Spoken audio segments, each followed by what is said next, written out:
आज बनवूयात veg puff घरच्या घरी. तर त्याच्यासाठी लागणारे पफ पेस्ट्री शीट मी वॉलमार्टमधून घेऊन आले. तर ते $60ला पॅकेट मिळतं. त्यामध्ये 2 शीट्स मोठ्या असतात. ते ओपन पण मी करून तुम्हाला दाखवते. तर ते यूज करण्यासाठी त्याच्या इन्स्ट्रक्शन पण त्याच्यावर दिलेले असतात. तर ते 45 मिनटं आधी थॉ करावं लागतं. त्यानंतर त्याच्यामध्ये तुम्ही बटाट्याची फिलिंग म्हणजे तुम्हाला जी आवडेल ती फिलिंग तुम्ही भरू शकता. तर मी बटाट्याची आणि पनीरची फिलिंग ही बनवून घेतली होती ऑलरेडी आणि मटरसुद्धा त्यामध्ये टाकलेलं होतं. तर असं शीट्स असतात आणि ही होती फिलिंग. तर ते कट करून घेतलं मी थॉ झाल्यानंतर आणि त्याचे छोटे छोटे तुकडे पण करून घेतले. म्हणजे त्यामध्ये आपल्याला जे आपण सारण तयार केलेलं आहे व्हेज पफचं, तर ते आपण त्याच्यामध्ये भरून घेऊ. थॉ केल्यानंतर थोडंसं ते लाटूनसुद्धा घ्यायचं. आता असे छोटेसे पीस करून घेतले मी आणि थोडंसं लाटून घेतलं आणि त्याच्यामध्ये आपली फिलिंग तयार केलेली मी आता भरून घेतली.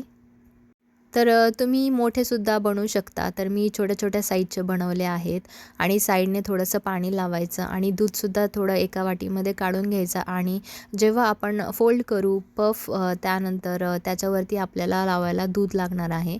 तर आता मस्त असं मी सगळं साईडनी पॅक करून घेणार आहे. तुम्ही काट्याच्या चमच्याच्या साहाय्याने सुद्धा करू शकता म्हणजे फोर्कने.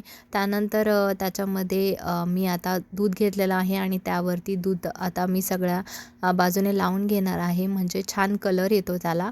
आणि मी टोस्टर ओव्हनमध्ये आता हे बेक करणार आहे 380 डिग्री फॅरनहाईटला म्हणजे तुम्ही 180 डिग्री सेल्सिअसला तुम्ही करू शकता इंडियामध्ये. तर आता मी बेक करायला ठेवून दिलेलं आहे आणि तुम्हाला मी झाल्यावर दाखवेलच.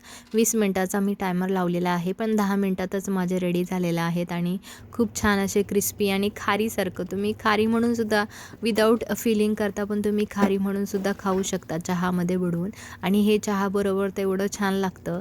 तर मला माझ्या हॉस्टेलचीच आठवण आली. इंजिनिअरिंग कॉलेजला आम्ही जेव्हा होतो तेव्हा आम्ही सगळ्या मैत्रिणी मिळून आम्ही खायचो चहासोबत.